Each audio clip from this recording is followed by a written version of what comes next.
La Russie ne relâche pas la pression en Ukraine. Ce dimanche, une attaque a fait au moins 35 morts dans une base militaire à Lviv. Manifestations contre la guerre en Ukraine dans plusieurs grandes villes comme New York, Tel Aviv, Helsinki et Madrid. Les manifestants demandent plus d'aide.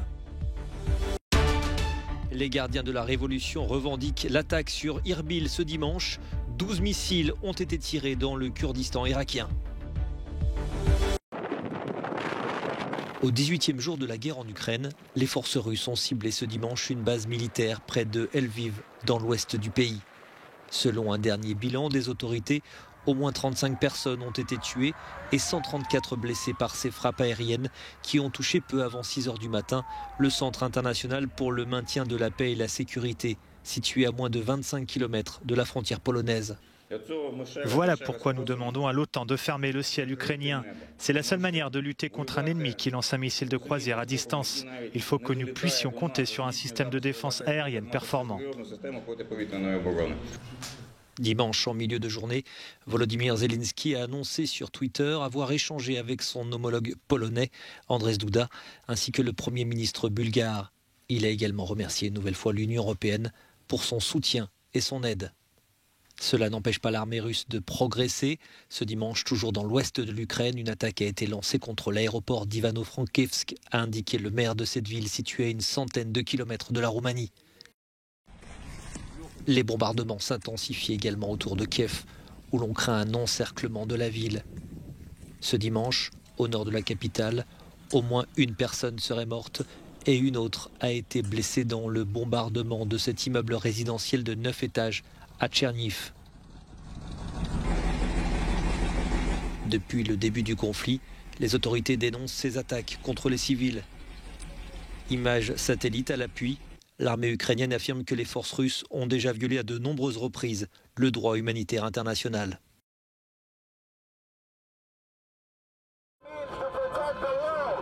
Des manifestations contre la guerre en Ukraine ont encore eu lieu dans plusieurs grandes villes ce week-end. À New York, des dizaines d'Ukrainiens se sont rassemblés sur Times Square pour demander à la communauté internationale d'aider à établir une zone d'exclusion aérienne au-dessus de leur pays.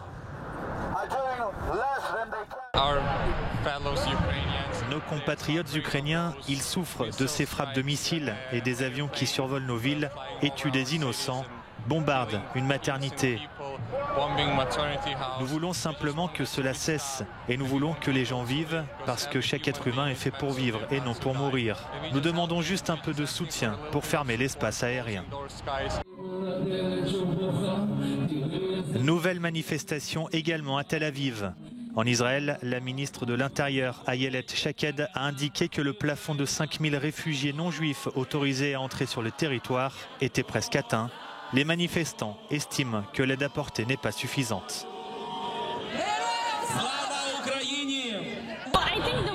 Je pense que le monde ne fait pas assez pour aider l'Ukraine. La Russie est un grand pays puissant avec une très grande armée et je pense que l'Ukraine a besoin de beaucoup plus d'aide. Et cela inclut peut-être des troupes et aussi une aide militaire. Dans d'autres villes, comme ici à Helsinki, des manifestants se sont rassemblés pour condamner l'invasion russe de l'Ukraine et apporter leur soutien à ceux qui doivent fuir la guerre. Samedi, le président ukrainien Volodymyr Zelensky était intervenu par liaison vidéo à Florence devant des milliers de personnes. Plusieurs centaines de manifestants se sont également réunis à Paris et Madrid. Des milliers de réfugiés fuyant la guerre en Ukraine arrivent chaque jour en Pologne. Ils se déplacent sans masque et sont autorisés à entrer dans le pays sans certificat de vaccination ni preuve de test négatif au Covid-19. Pour le chef de la mission de recherche et de sauvetage en milieu urbain, Jean-Claude Cordeau, le Covid passe au second plan. Alors, le Covid, ici sur le point de passage à Médica, c'est très clairement pas une priorité pour nous et pas une priorité non plus pour les réfugiés qui passent. Nous, on est plutôt sur des soins primaires et notamment on prend en charge les hypothermies chez les enfants beaucoup. Et on traite ce qui est le plus urgent pour qu'ils continuent leur périple. Les réfugiés estiment aussi que les inquiétudes concernant le virus ont été éclipsées par le conflit. Le Covid est une vraie maladie, mais c'est vrai que depuis le début de la guerre en Ukraine, le Covid a complètement disparu, car la guerre a plus d'importance et constitue un problème plus grave pour l'humanité. La guerre en Ukraine a déjà forcé plus de 2,5 millions de personnes à quitter leur pays. Mais malgré la poursuite de l'offensive russe, certains ont décidé de rentrer chez eux. C'est le cas de Clara, retraitée ukrainienne arrivée en Hongrie il y a 3 semaines et qui a décidé de retourner à Užhorod, une ville de l'ouest de l'Ukraine, pour l'instant épargnée par les combats. J'ai eu un sentiment, c'est difficile de trouver les mots pour l'expliquer. Je suis né là-bas, c'est ma maison. Mes fils ne veulent pas que j'y retourne, mais je suis déterminé. L'OMS se dit inquiète de l'impact du conflit sur la santé publique en Ukraine, où la couverture vaccinale contre le Covid-19 est faible et les taux de cas et de décès élevés.